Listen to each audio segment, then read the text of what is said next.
বড়দিনের আগেই পর্যটকদের ভিড়ে জমজমাট দীঘার সমুদ্র সৈকত।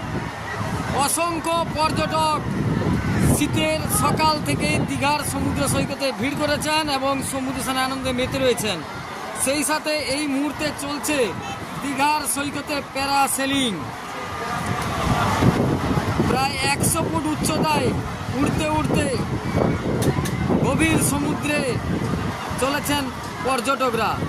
সেই সাথে সৈকত সরণিতে যথেষ্টই ভিড় এবং আরও যত বেলা বাড়বে তত পর্যটকদের আরও ভিড় বাড়বে। দীঘার সৈকতে চলছে প্যারাসেলিংয়ে চেপে উড়ে চলেছেন পর্যটকরা।